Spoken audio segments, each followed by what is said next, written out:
எல்லாருக்கும் வணக்கம். இந்திய அரசியல் சாசனம் நம்ம தமிழ்நாட்டில் இருக்கிற எல்லாருக்குமே கொடுத்துருக்கிற உரிமையில் ரொம்ப ரொம்ப முக்கியமானது ஓட்டிங் ரைட், வாக்குரிமை.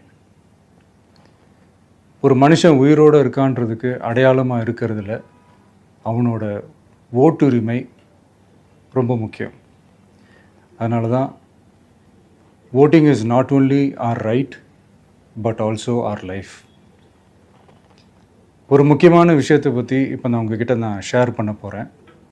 அண்ட் ரொம்ப முக்கியமாக நம்ம ஜென்சி கிட்ஸ், நம்ம ஃபஸ்ட் டைம் ஓட்டர்ஸ், நம்ம புது வாக்காளர்கள், நம்ம நண்பா நண்பிகள், அவங்க ரொம்ப கேர்ஃபுல்லாக இருக்கணும். ஏன்னா வரப்போகிற தேர்தலில் நீங்கள் தான், அந்த ஜென்சி வாக்காளர்கள் தான் மிக முக்கியமான ஒரு ஃபோர்ஸ் அப்படின்றது எல்லாருக்குமே தெரிஞ்ச ஒரு விஷயம். நான் சில மீட்டிங்ஸ்லலாம் ரிப்பீட்டடாக ஒரு விஷயம் நான் சொல்கிறேன்ல, 2 பேருக்கு நடுவில் தான் போட்டி அப்படின்ட்டு. அது மேடைக்கு மேடை அவங்க அதை ப்ரூவ் பண்ணிகிட்ருக்குறாங்க. அதனால் தோழர்களே, வரப்போகிற தேர்தலில் நம்ம யாருன்னு காட்டணும், நம்ம பலம் என்னன்னு காட்டணும். அதுக்காக அந்த பலமான, அந்த பவர்ஃபுல்லான ஆயுதத்தை நம்ம கையில் எடுக்கணும். அந்த ஆயுதம் வேறு எதுவுமே இல்லை, ஓட்டு, வாக்கு, ஜனநாயகம். அது இருந்தால் தான் நம்ம அந்த வெற்றியை நோக்கியே நம்மளால் பயணிக்க முடியும்.